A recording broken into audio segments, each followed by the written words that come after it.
सुप्रभात मित्रों, जय जय श्री राम। सभी हिंदी वासियों को हिंदी दिवस की हार्दिक शुभकामनाएं। हम हिंदी पैदा होने के बाद भी 14 सितंबर को हिंदी दिवस मनाते हैं। सबसे पहले हमें ये विदित होना चाहिए कि हम हिंदी दिवस क्यों मनाते हैं। 14 सितंबर 1949 को संविधान सभा ने हिंदी को राजभाषा का दर्जा दिया था और ये हम सभी 1 अरब हिंदी भाषियों का दुर्भाग्य है कि हिंदी राजभाषा से राष्ट्रभाषा नहीं हो पाई। उसके जिम्मेदार भी हमें। कभी हमें अपनी जननी और भाषा पे शर्म नहीं करना चाहिए। भाषाएं और माताएं शायनियानों से नहीं, बेटी बेटों से बड़े होते हैं। तो हमें हिंदी दिवस मनाने के बाद हिंदी को भूलना नहीं चाहिए। जहां भी हम रहें हमें हिंदी को प्रमोट करते रहना चाहिए। अंग्रेजी सीखनी अच्छी बात है, आप अंग्रेजी सीखिए, चाइनीज सीखिए, फ्रेंच सीखिए। You should learn multiple language but you should not forget your mother language. Mother और मदर लैंग्वेज, मातृभूमि और मातृभाषा को कभी नहीं भूलना चाहिए। मान लीजिए कि अगर आप भारत के रिप्रेजेंटेटिव बन के जाते हैं, जैसे हमारे देश का प्रधानमंत्री जाते हैं यूएनओ में और दूसरे संगठनों में, तो अंग्रेजी में बोलते हैं, तो वहां पे वो उतने अच्छे से रिप्रेजेंट नहीं कर सकते।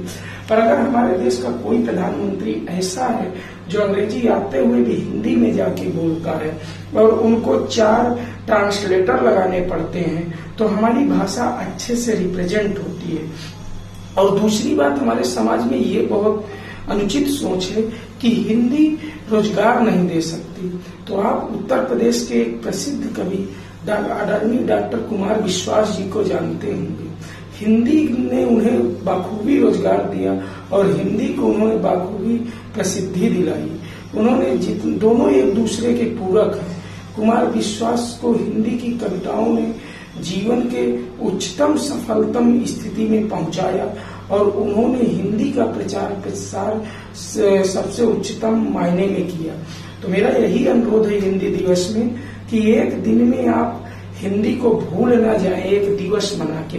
हम इम्पोज कर देते हैं स्कूलों में, कॉन्वेंट के स्कूलों में, no new student talk in Hindi otherwise pay fine. Why they have to pay fine to speak their mother language.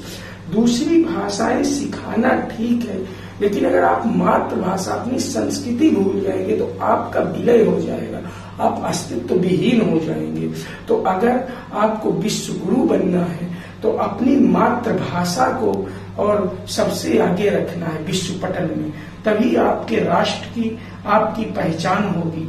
अगर कोई आपको हिंदी बोलने के लिए टीच करता है तो you can also teach him और हर फॉर देयर लैंग्वेज। आप भी उनको उनकी भाषा के लिए उतने सहज तरीके से चिढ़ा सकते हैं। खैर, किसी भाषा को क्रिटिसाइज नहीं करती हिंदी, जो बड़ा होता है उसको क्रिटिसाइज करने की जरूरत नहीं होती।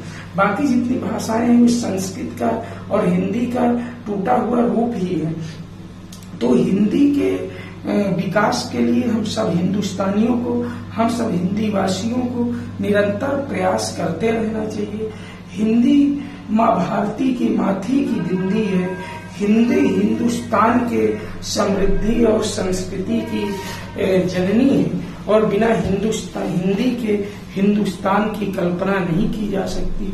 तो आप सभी लोगों से निवेदन है कि हिंदी दिवस तो मनाएं ही, साथ में हिंदी को जीवन में भी उतारें और आप दूसरी भाषाएं सीखें, लेकिन हिंदी को प्रियोरिटी दें। जैसे पूर्व प्रधानमंत्री अटल बिहारी वाजपेयी जी को कई भाषाएं आती थी। आपके आदरणीय मोदी जी का भी मैंने एक बीबीसी में इंटरव्यू देखा था, उन्होंने पूरा इंग्लिश में इंटरव्यू दिया था, लेकिन वे कभी जाते हैं कहीं तो हिंदी को रिप्रेजेंट करते हैं, ताकि विदेशियों को 4 ट्रांसलेटर लगाना पड़े और पता चले कि भारत से आया है। तो हमें विश्व पटल पे हिंदी को रखना है और 1 अरब जनता को रिप्रेजेंटेशन जो है वो प्रेजेंट करना है और हिंदी को पहचान दिलाना है और हिंदुस्तान को पहचान दिलाना है। आप सभी लोगों को एक बार पुनः जय जय श्री राम और हिंदी दिवस की हार्दिक शुभकामनाएं।